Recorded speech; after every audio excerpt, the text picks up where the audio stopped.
नमस्कार दोस्तों, जय श्री महाकाल मित्रों। स्वागत है आप सभी का आज के हमारे इस बेहद ही खास और महत्वपूर्ण वीडियो में। तो तुला राशि वालों मित्रों, आज शाम 4:30 के बाद किस्मत आपका चमकने वाले है। जी हां दोस्तों, आने वाले अगले 7 घंटे के अंदर ये 3 व्यक्ति माला माल बन जाएंगे, क्योंकि दोस्तों 500 वर्ष पुराना गड़ा हुआ खजाना मिलेगा। इस जगह पर आप अकेले जाकर देख लेना बेटा, करोड़पति बन जाओगे। जी हां, बिल्कुल सही सुना आपने बेटा। हम आप सभी से अनुरोध करते हैं कि आज की इस वीडियो को भूलकर भी मिस मत करना। अगर अपना किस्मत आजमाना हो तो वीडियो को शुरू से लेकर अंत तक जरूर देखना, क्योंकि ऐसा मौका फिर कभी नहीं मिलेगा तुम्हें बेटा। भगवान भोलेनाथ को अगर दिल से मानते हैं तो वीडियो को एक लाइक करके चैनल को सब्सक्राइब कर ले और कमेंट बॉक्स में जय श्री महाकाल जरूर लिखे। भोलेनाथ आपकी हर मनोकामना पूर्ण कर देंगे। तो आए जानते हैं कि आने वाले अगले 7 घंटे के अंदर कौन व्यक्ति का किस्मत चमकेगा और कौन मालामाल बनेंगे। तो जरा विस्तार से देखिए वीडियो को। दैनिक जीवन में कुछ उपाय सच्चे मन से किए जाए तो इनका सकारात्मक प्रभाव देखा जा सकता है। आज हम आपको कुछ ऐसे ही छोटे और अचूक उपाय बता रहे हैं जिन्हें सच्चे मन से करने से आपकी जिंदगी की हर परेशानी दूर हो सकती है। ये उपाय इस प्रकार हैं। नंबर 1, रोज सुबह उठकर अपनी हथेलियां देखें। रोज सुबह जब आप उठें तो सबसे पहले दोनों हाथों की हथेलियों को कुछ क्षण देखकर चेहरे पर 3-4 बार फेरे। धर्म ग्रंथों के अनुसार हथेली के ऊपरी भाग में मां लक्ष्मी, बीच में मां सरस्वती व नीचे के भाग मणिबंध में भगवान विष्णु का स्थान होता है। इसलिए रोज सुबह उठते ही अपनी हथेली देखने से भाग्य चमक उठता है। सूर्य की आराधना नियमित करें। नंबर 2, पहली रोटी गाय को दें। भोजन के लिए बनाई जा रही रोटी में से पहली रोटी गाय को दें।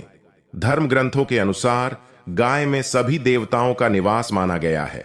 अगर प्रतिदिन गाय को रोटी दी जाए तो सभी देवता प्रसन्न होते हैं और आपकी हर मनोकामना पूरी कर सकते हैं। नंबर 3, चींटियों को आटा डालें। अगर आप चाहते हैं कि आपकी किस्मत कम समय में चमक जाए तो रोज चींटियों को शक्कर मिला हुआ आटा डालें। ऐसा करने से आपके पाप कर्मों का क्षय होगा और पुण्य कर्म उदय होंगे। यही पुण्य कर्म आपकी मनोकामना पूर्ति में सहायक होंगे। नंबर 4, देवताओं को फूलों से सजाएं। घर में स्थापित देवी देवताओं को रोज फूलों से सजाना चाहिए। इस बात का ध्यान रखें कि फूल ताजे ही हों। सच्चे मन से देवी देवताओं को फूल आदि अर्पित करने से वे प्रसन्न होते हैं। वह व्यक्ति के जीवन की हर परेशानी दूर कर सकते हैं। स्नान करने के बाद तोड़े गए फूल ही भगवान को चढ़ाना चाहिए, ऐसा नियम है। नंबर 5, सुबह करें झाड़ू पोंछा। घर को हमेशा साफ स्वच्छ रखना चाहिए। रोज सुबह झाड़ू पोंछा करें। सूर्यास्त के बाद झाड़ू पोंछा नहीं करना चाहिए। ऐसा करने से मां लक्ष्मी रूठ जाती हैं और व्यक्ति को आर्थिक हानि का सामना भी करना पड़ सकता है। धर्म ग्रंथों के अनुसार जो व्यक्ति सूर्यास्त के बाद झाड़ू पोछा करता है, देवी लक्ष्मी उस घर में निवास नहीं करती और वहां से चली जाती हैं। नंबर 6, मछलियों को आटे की गोलियां खिलाएं। अपने घर के आसपास कोई ऐसा तालाब, झील या नदी का चयन करें जहां बहुत सी मछलियां हों। यहां रोज जाकर आटे की गोलियां मछलियों को खिलाएं। मां लक्ष्मी को प्रसन्न करने का यह बहुत ही अचूक उपाय है। नियमित रूप से जो यह उपाय करता है, कुछ ही दिनों में उसकी परेशानियां दूर होने लगती हैं। नंबर 7, माता पिता का आशीर्वाद लें। रोज जब भी घर से निकले तो उसके पहले अपने माता पिता और घर के बड़े बुजुर्गों के पैर छूकर आशीर्वाद लें। ऐसा करने से आपकी कुंडली में स्थित सभी विपरीत ग्रह आपके अनुकूल हो जाएंगे और शुभ फल प्रदान करेंगे। माता पिता के आशीर्वाद से आप पर आने वाला संकट टल जाएगा और आपके काम बनते चले जाएंगे। नंबर 8, पीपल पर जल चढ़ाएं। रोज सुबह स्नान आदि करने के बाद पीपल के पेड़ पर एक लोटा। कुंडली में लक्ष्मी योग तब बनता है जब कुंडली के भाग्य भाव नवम भाव का स्वामी केंद्र में हो। इसके साथ ही यह मित्र राशि, स्वराशि, उच्च राशि, मूल त्रिकोण में हो और लग्नेश भी मजबूत हो तो इस योग से बहुत लाभ मिलते हैं। सीधे तौर पर देखा जाए तो कुंडली के त्रिकोण भाव को लक्ष्मी स्थान कहा जाता है, जबकि केंद्र को विष्णु। जब केंद्र और त्रिकोण के बीच संबंध बनता है तो स्वाभाविक है कि इससे व्यक्ति को लक्ष्मी माता की कृपा प्राप्त होती है। यह योग जिस जातक की भी कुंडली में बनता है वह भाग्यशाली होता है और उसके जीवन में कभी धन की कमी नहीं आती। नंबर 2, महालक्ष्मी योग। यदि कुंडली के लग्न भाव का स्वामी त्रिकोण भाव में स्थित हो द्वितीय भाव का स्वामी एकादश भाव यानी लाभ भाव में स्थित हो और द्वितीय भाव पर किसी शुभ ग्रह की दृष्टि हो तो यह महालक्ष्मी योग कहलाता है। इस योग के बनने से व्यक्ति को आर्थिक समस्याएं कभी नहीं आती। नंबर 3, श्री महालक्ष्मी योग। यह योग सबसे कम कुंडली में देखने को मिलता है, लेकिन जिस भी जातक की कुंडली में होता है वह महाधनवान होता है। यह योग तब बनता है जब दोनों त्रिकोणों के स्वामी केंद्र में बैठे हों और उन पर 3 शुभ ग्रहों की दृष्टि पड़ रही हो। इस योग का बनना वैसे बहुत मुश्किल माना जाता है, लेकिन यदि आंशिक रूप से भी यह योग किसी की कुंडली में बन रहा है तो वह व्यक्ति भी धनवान होता है। उदाहरण के लिए, यदि दोनों त्रिकोणों के स्वामी केंद्र में हों और केवल 1 या 2 शुभ ग्रहों की दृष्टि भी उन पर पड़ रही है तो व्यक्ति को धन की कमी कभी नहीं होती। ऐसे लोग बचपन से ही संपन्न पाए जाते हैं।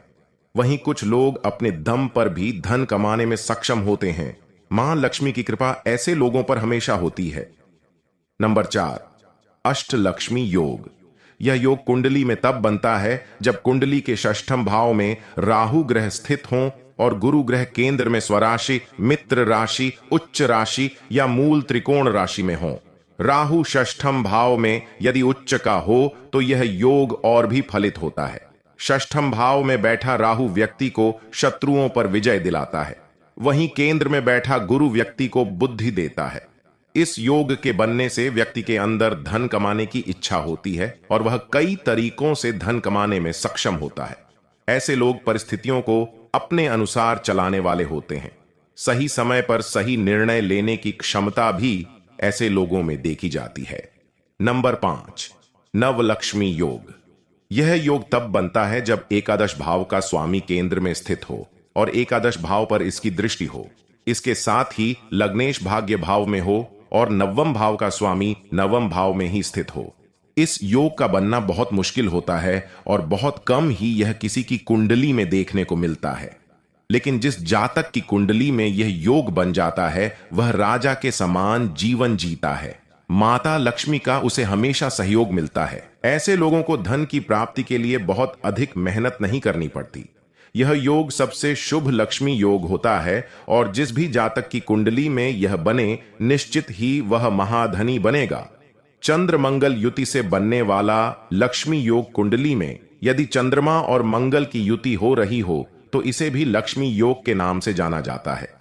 यह योग व्यक्ति को तब सबसे अच्छे फल देता है जब यह युति द्वितीय, नवम, दशम और एकादश भाव में हो रही हो। हालांकि बुरे भावों में इस योग का बनना व्यक्ति के चरित्र का नाश भी कर सकता है। इसलिए इस युति के संबंध में कोई भी बात बताने से पहले कुंडली में इस योग की स्थिति का देखा जाना बहुत जरूरी होता है।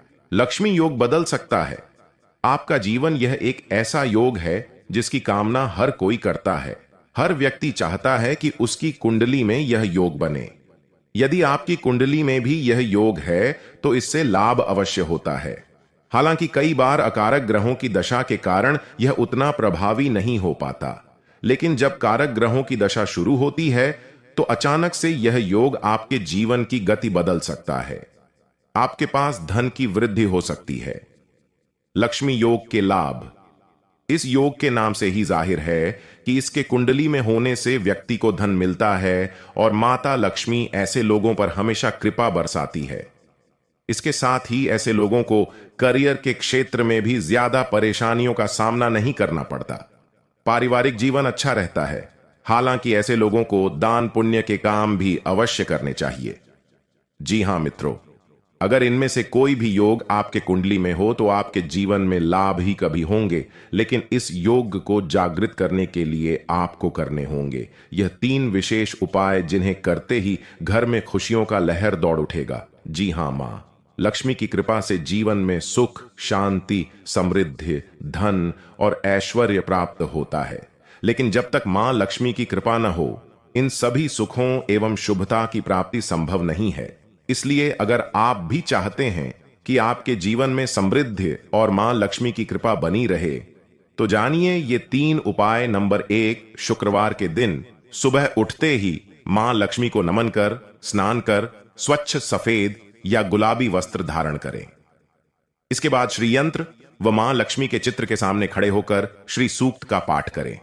अगर संभव हो तो कमल का पुष्प मां लक्ष्मी को अर्पित करें। नंबर 2, जब भी घर से किसी भी खास काम से निकलें तो निकलने से पहले थोड़ा मीठा दही खाकर निकलें। नंबर 3, घर में बार बार धन हानि हो रही हो तो घर के मुख्य द्वार पर गुलाल छिड़क कर गुलाल पर शुद्ध घी का 2 मुखी दीपक जलाना चाहिए। दीपक जलाते समय मन ही मन यह कामना करनी चाहिए कि भविष्य में घर में धन हानि का सामना न करना पड़े। जब दीपक शांत हो जाए तो उसे बहते हुए पानी में बहा देना चाहिए। संपत्ति और संतान की प्राप्ति चाहते हैं